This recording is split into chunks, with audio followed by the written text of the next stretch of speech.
Welcome to Build Your Best Business. I'm your host, Eric Holtzclaw. Build Your Best Business focuses on the entrepreneurial journey. What does it take to successfully start, manage, and eventually exit a business? I think grow too. You're right. I didn't say that word.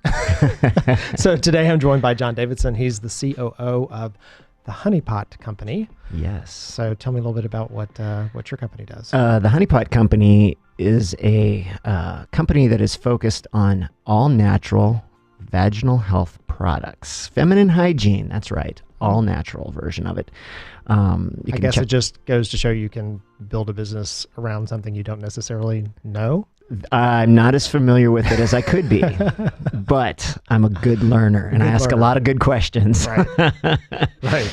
My mom is the Honeypot company. The Honeypot is a euphemism.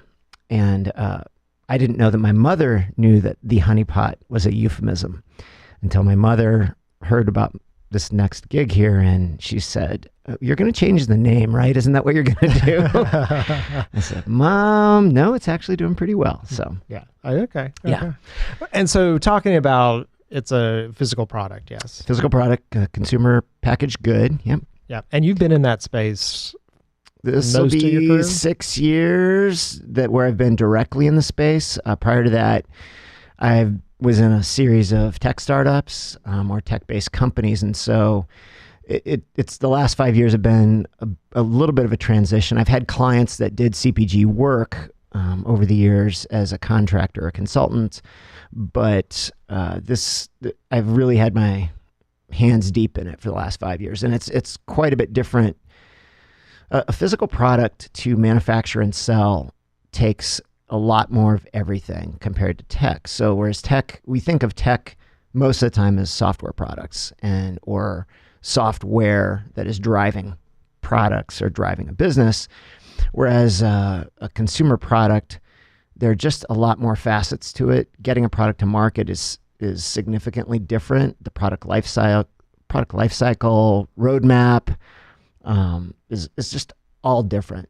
Yeah. The biggest difference that I always focus on, the hardest thing to sort of get your head around, is that when you're dealing directly with consumers on a physical product that they can touch, there's very immediate feedback on that product because of the tactile aspect of it, whether it's something you taste or something that you use that has utility value to it. Whereas software, people, a lot of times it has a more ephemeral, mystical quality to it. Right. And it's also easier to change. Like if you're going through tech, you make a misspelling, you don't like how something's laid out, it's a matter of changing it. I mean, when I've worked with some other tech companies that do a good job with their analytics, they would let us know they were 1 basis point off and we could test it with users and make a change immediately. Yeah. If you launch a product and it doesn't do well and it's a physical product, that's totally months true. And months and months. Months and months. And even with consumer testing is a lot different animal, I think, with consumer products than with software. And mostly because of the A/B testing thing, you can scale it very, very quickly, test thousands and thousands of people. You can get, a variety of insights in tech testing that are wildly different. Whereas, you have to actually usually go out in the marketplace, deal with retailers. The retailers aren't always really happy to have you just come into their retail operation and test stuff. Right. So it tends to be that whole product development is really different. But I think at the same time, I'm very technically inclined and I'm kind of a geek. So I miss that aspect of it. But as the interesting thing is that 10 years ago, the tech space was so hot. And as that space has matured quite a bit from an industry perspective, investment has rolled outward into consumer products a lot. And in the last 5 years, I was primarily dealing with food and all natural foods in that regard. And that space has really exposed the legacy problems that companies like Kraft or General Mills, these large food conglomerates that are in very, very mature life cycle stage, struggling greatly to grow their businesses or even keep their businesses from falling. So what many of them have done, General Mills is a great example. They have an incubator called 301, and 301 has probably, they're going to kill me for saying the wrong number, but they probably have 15 companies that they've made serious investment. And this isn't the kind of thing where it's like a startup camp for tech, like Techstars, where there's the prize is some amount of money, right? Certainly not millions a little bit of dollars. Mentorship, right. What the food companies have done, and General Mills, again, 301 is a great example, where they took a lot of those kind of incubator things from tech and brought them into food. But because the business is so much different, you have a lot more resources that need to get devoted to it. Yeah.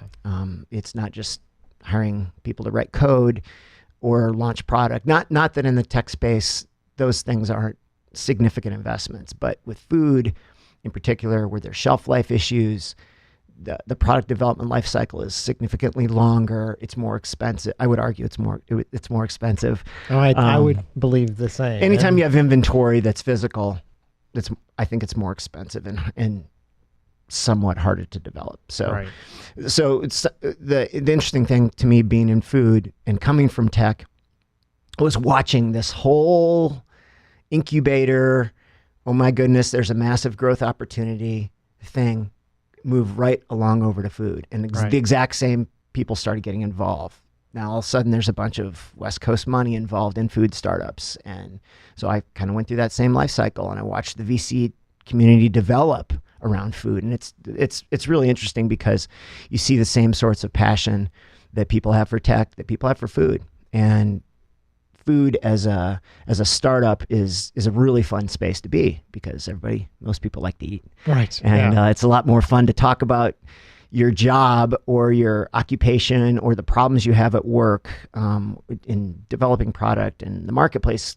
You can talk about it with anybody. They get it. Yeah, it's like, tech, typically, it's like, I have no idea what you do. Right. I do a technology thing, and they're like, okay, good. Right. But if you talk about food, I'm like, okay, I get that, right? Unless it's like a grocery store app or Groupon or something that's already in the public, knowledge, talking to somebody about SaaS, they're like, what? My parents, it just goes over their head. But, with food, they'll either tell you they like it or they don't. Or, again, with one of the things I really love about being in CPG is that everybody can relate to what you're doing. Yeah. Where do you work? I work for this place. We've made this product. Oh, I've seen it at Target. I buy that. Or will you buy it? You should try it. It's different than you have to download this one app at work, and it's an enterprise level. Yeah. And it's an interesting, because the kind of things that we've learned in the tech space, or the stories behind who the founders are, and some of the reasons that people think certain companies are successful. We're seeing a lot of that in the product space of, knowing the back end story, which is why the large companies aren't as successful, because their stories are not that interesting. Right, exactly. So you're willing to pay for the story. It's still macaroni and cheese, right? Yep. But it's got some different slant to it. My kid's gluten free, or, I made this because it's got a better protein, whatever the story is. Yeah, and the consumer marketing thing is really always fascinating, because it is so story driven in a way that's more universal than tech. I think tech people will tell you, or tech space people will say that they have to have a story too, which is true, but you end up with CPG personalizing so much more of that story, because it's got to be directly relatable to a lot wider. Your problem solving is more about the story as opposed to a discrete problem. Right. Well, and it's the money in it, right? I mean, if I've got a good story behind it, that allows me to charge more for it, allows me to let that stand alone. And things kind of tech, same thing with tech, like things either consolidate or become spread out. It's just, it always rotates itself. Right. Rotates itself. Yep.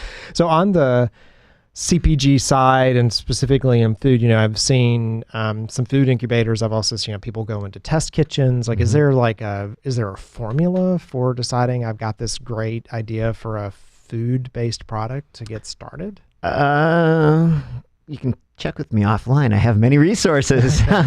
Is there a formula? I think what I always like that food's interesting. It's like I said, the story is personal, but people's attachment to food is unique and often very, very passionate. So as any if you're anti-mayonnaise, you're really anti-mayonnaise. Right. Yeah. They're quirky about their diets, and what they love and they don't love a lot of times is genius, and a lot of times it's so tunnel vision that it keeps their ideas from really growing. And when I was in the app business, that was 10 years ago now, I always said that, if you have people would come up to me all the time, I have this great idea for an app. I mean, people still say that to me. And I always said then, and I say it now, I say two things. One, have you Googled this idea? Right. Because Google, I have found, you cannot stump Google. Right. Your idea that you think is brilliant is on Google, and there's 9 million hits on it, right? Right. And this is true with apps. If you go in the App Store, there's millions of apps. So your idea is probably there. And inevitably, after I say, have you Googled your app idea, the person will always say, yeah. But I have this great idea for a weightlifting app. And yeah, there are like dozens on the App Store, but none of them do. Mine is different. I'm like, okay, which is great. And in food, unbelievably, is the same thing. Like, there are all these popcorn companies out there. There are all these beef jerky companies out there. And their exits keep happening where the company sells for 20, 50 million, 200 million, whatever. I have wonderful friends who have done this, and they're great people, but it's beef jerky. They did not invent beef jerky. Right. They invented a better way to market beef jerky. Right. That's it. It's a good story. Now, is the beef jerky slightly more flavorful or whatever?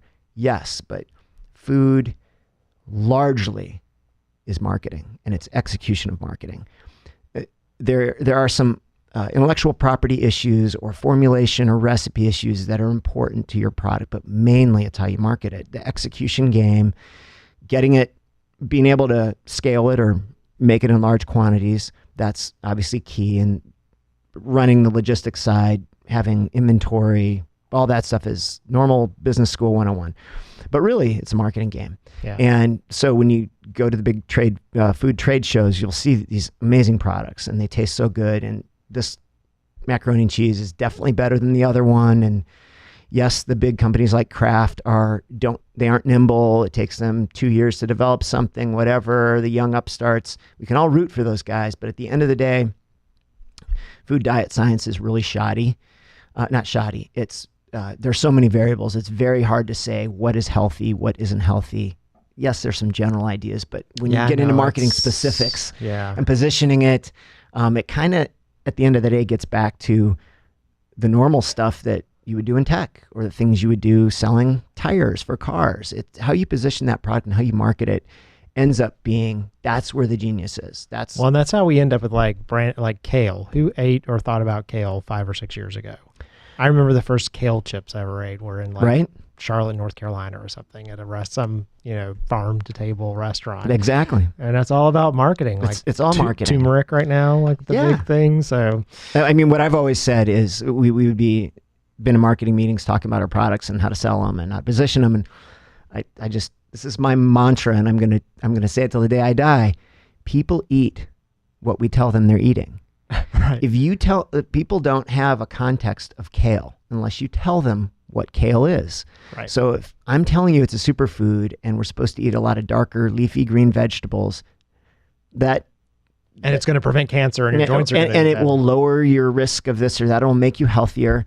Those claims are all justified at some level, but when I put that in my mouth, all those things are probably more important than smell. Yeah. Than mouthfeel, than everything else. Because if I tell you it's luscious, it's like if you look at wine reviews and you take the white and the red off the label, so you don't know what you're reading, or you don't know if it's from France or from Italy or Spain or Western California. I mean, you can't tell the difference. Right. Yep, absolutely. Well, we're going to go to commercial break. We'll be back in just a second. You're listening to Build Your Best Business. I'm your host, Eric Holtzcall. We're talking today with John Davidson. When we get back, we're going to talk a little bit about kind of best ways to scale a business. So how do you scale one once you've kind of got the idea going? We'll be back in just a minute.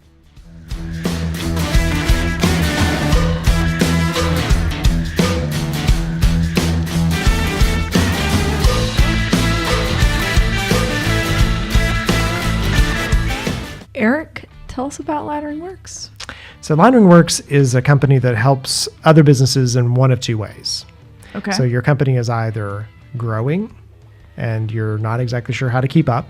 So you need to scale operations, maybe raise some money, those kind of things. So growing too fast. Growing too fast.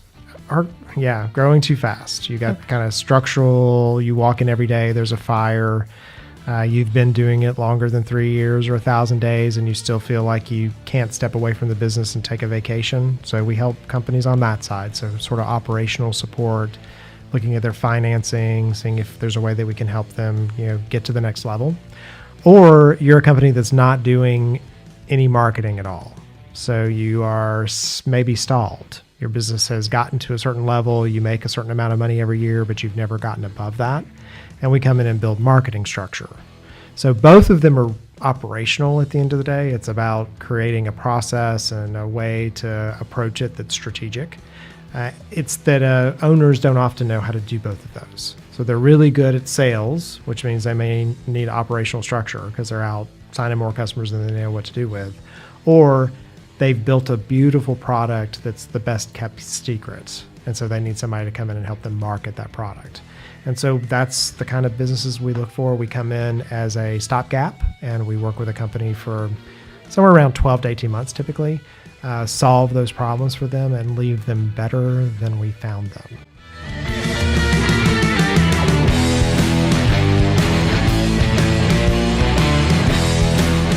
And we're back. You're listening to Build Your Best Business. I'm your host, Eric Holtzclaw. And during the break, John was asking me if I'm an organic food eater.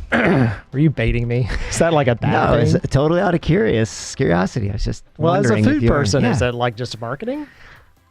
Well, yes, it is just marketing. So the organic strawberries versus the non, because I'm convinced that the non. Well, you can listen to what the government tells us. They've studied. I don't trust the government. I know. And I'm an anarchist at heart. I mean, an entrepreneur.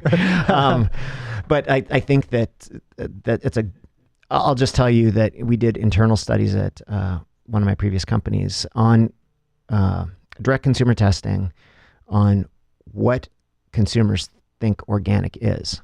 And it's pretty, what most consumers think organic is it's healthy. Yeah. And if you ask them why, they will say because there are no chemicals in it. And the reality is that organic, there are many chemicals. I mean, everything's chemical, right? Or a molecule. I don't really know what a chemical is, but a man-made, a person-made, whatever, a synthetic chemical, I guess, is what people are concerned about. And there are many, many, many exceptions to organic categories and certification. So it's one of those things, classic marketing. There will never be a better marketing term for food than superfood, right? Which amazingly the government just lets us keep talking about it. I may or may not have had a superfood salad for lunch yesterday. Yes, and that's why you're able to leap from tall buildings. Exactly. I felt so much better after it was over with. Right. So no, I think there's appeal in that, but it's a classic marketing play in food it amuses me to no end, and not because I don't think that there's some credibility to organic certification or non-GMO or superfoods. I think there's some legitimacy to it but at the end of the day, it's masterful marketing. It's not deception, but it's framing what that food is without really talking about the food. Right, exactly. So, great marketing. Yeah, so in the CPG world versus maybe the tech space, so I do kind of got both sides of my business, and on the marketing side of our business, we do a lot with, there's contractors, because a company may only need somebody for a short period. So you only need somebody to build a website for you for a month or so, and then maybe you need them to maintain it, but they're not a long-term person. You wouldn't hire someone full-time. Even from a design perspective, you might need ads once or twice a month. So there's a lot, and there's this whole kind of concept of gig economy, right? Like I become very good at something, and instead of going to work for a company to do that, I sell it to multiple companies. So in the tech world, I think that works well because, lots of different tech companies can't afford to pay your full rate. You might make more money, those kind of things as a contractor. Not as much loyalty, but maybe more, because I'm not worried about the job, at the end of the day. Like if I don't like you, I don't have to work with you any longer, and I just bring in another contract or something like that. Does it work as well on the CPG side to have that, or do you think you need to be more dedicated because of just the complexity of the product? I mean, is it a contractor or more? This is a common discussion I've had at every company I work for, and as a contractor, I certainly see the benefits and the downsides. I think historically, the easiest contracting was done for a really discrete task that tended to be fairly predictable. Something like accounting or legal, everybody kind of assumes that you can outsource that. Right.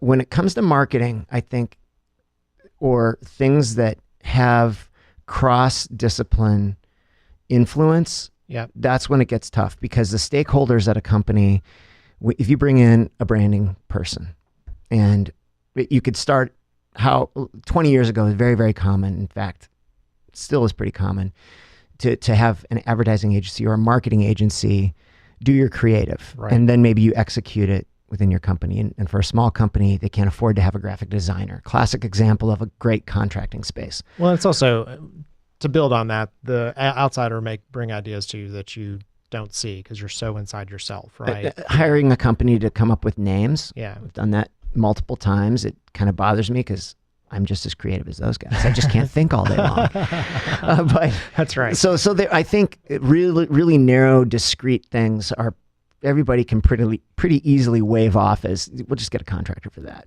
But as time goes on, that changes. But I would also argue that the gig economy has spurred a lot of opportunity for people like you and I as marketers to come in and set up process-oriented things. Because I think when we think about marketing, it tends to lead with a creative bent. In other words, I mean, right? I tell people my line is marketing is not a mystery; it's a machine. Yes, it's not Don Draper and a bourbon as much as we'd like it to be. It's more about Breaking Bad. It's making the best meth. I think that's completely true, and because of the influence of computerization and data, that's really been the game changer. That's given sort of a tech bent to marketing that it didn't used to have, because it has created a lot of accountability. Right. Advertising agencies and marketing agencies and the Nielsen company built gigantic businesses on largely unvalidated results. Mm-hmm. Now, we measured things the best that we could, but we all know that viewer ratings, it's very similar to food. Food, at the end of the day, you measure by how much you sell. Right. People say they love ice cream, but if they're not eating it and buying it, then doesn't matter. Mm-hmm. Well, now the influence of just point of sale data is incredible. Mm-hmm. And there's sensors all over stores now, not necessarily counting you when you come in, but certainly the number of people walking down an aisle is counted. Yeah. There are sensors on shelves now. Which is why people are always in your way in the grocery store, because you're all going to the same place. Right. That drives me crazy. I'm like, how big is this store and why do I keep running into you? Right? Like, you go in with the same people. Like, seriously, why are we on the same aisle? There's I 25 of them. I think at the end of the day, this is where I'm seeing more contracting opportunity is on the data side of marketing, which is now becoming a much bigger part of marketing than it ever used to be. But just because the capabilities are there, there's been a focus, certainly at the University of Georgia, where I'm familiar with it, on marketing tech, MarTech companies, and how important that aspect of marketing in a company is. It's being driven by data. It's only the last, I think, 5 years, but I guess you could stretch and say 10, but really the last 5 years, universities are now churning out students that know this stuff. Yeah, and what's interesting is the dichotomy between what we talked about in the first segment and what we're talking about now. So we're talking about data, right, which is very black and white, and it's true or not true, driven by story, right? And that's where people get confused. Like, the retailers are very data driven, mm-hmm. but don't do as good a job often of understanding the why, right? Like, they're like, I know that this thing is on the shelf, but there could be a backstory that's the reason that it's working versus where it is. Yeah, and that's changed in retail a ton in the last 5 years, and there's been a massive amount of investment in that to try to understand it better. And the problem is that we know this, the legacy aspects of retail are still very, very difficult, and it's being pushed aside on a daily basis by a generation of people who shop online. Yeah. Everybody's struggling with it in retail. And so kind of as the internet business aspect of retail has grown, the brick and mortar places have really tried to play catch up. And again, that's where I think the contracting thing is kind of vital, because you just don't have that many people out there that are learning that within the business, there are specialists like you and I who know that part of the business better. So I when it comes to contracting, I think it varies by company, but I think we're still in an area for smaller companies where it's kind of a requirement. You just can't get the level of expertise. And then, you're going to be paying a little bit more, and it is harder to manage the stakeholder aspect of it. But at the same time, I think that good agencies or good contractors recognize themselves as a partner in the business. Mm-hmm. They're not doing it for a $5,000 deliverable. They're doing it, and they're not doing it because they want a retainer necessarily, but they know they'll do better work and they'll become more entrenched in the company if they're able to work with all the stakeholders. And, part and parcel. Yeah. And the way we approach marketing is that it's not, we're part of the team, right? Yeah, we'll go to staff meetings, whatever, versus that vendor relationship, which is the occasional you receive a deliverable or whatever. Right. It's a very interesting kind of time for people to sort of figure out what they do well or enjoy doing. And you and I have discussed, and that changes, as you get older and you've done certain things, you just sort of, maybe just even by distraction, oh, I've done that. Now I'm ready to go do something else. Right. Yeah. Yeah. I think for me, this is my 6th startup. Yeah. And most startups fail. Right. So I'm participating in that part of the economy too. But along the way, the wins that I've had have been very hard fought and very, very hard, very, very, very, very, very hard fought. And I think that we're not going to see an end to the gig economy. I think it's for real. Yeah. And I don't think it's because people want to work out of their homes. I just think that companies aren't structurally built to go 30 or 40 years and you work there. The company is just not built that way anymore. And it's a change in the discussion of, you used to go to work for a company and the company would sell what you did to other people. Mm-hmm.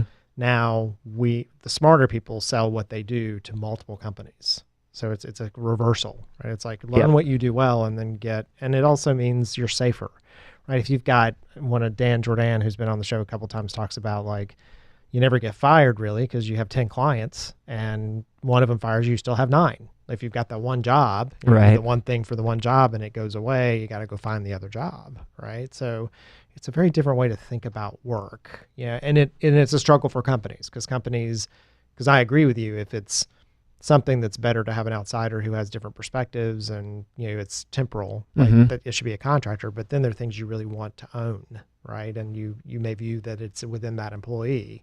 So it's some of the stuff we talk about, building processes and ways of transferring that in case you do need to change somebody out or they find a better opportunity. Yeah, and that's always the risk for a startup, is that the founder's usually not going to go anyplace, right? Right. They have usually They're pretty stuck. And a lot of money. Yeah. Not making anything. Right. Living everybody else could be temporary, right? Or everybody else could be lured away by fabulous riches or dancing bears or whatever. So, and I've been seeing that with the economy getting better, there's a group I'm in, which is a bunch of founders, and they talk about how their second just left and we're surprised. I worked with them for 5 or 6 years, but they don't want to be the second forever. Right. I mean, that's exactly right. Yeah. And I think that most entrepreneurs, I've talked about this before, get bored. I don't think complacent, but I think, and bored sounds like such this, you're in 6th grade and you can't pass the time anymore because it's so boring. I don't think it's that. I think that we get restless, and I think that most true entrepreneurs, they really love kind of staring over the edge of the abyss and not knowing what's out there. And maybe they're the ultimate consumers. Consume, and then when you're finished, you're like, I'm done with that. Kind of, my meal's done, and I want to move on, and it's nothing against this idea. It's not that I don't think it's going to work anymore. I learned everything. Need a new challenge. Yeah, I mean, I guess. I battle that a lot as I get older. How long am I going to keep doing this? And I think it's going to be forever, unfortunately, for my wife.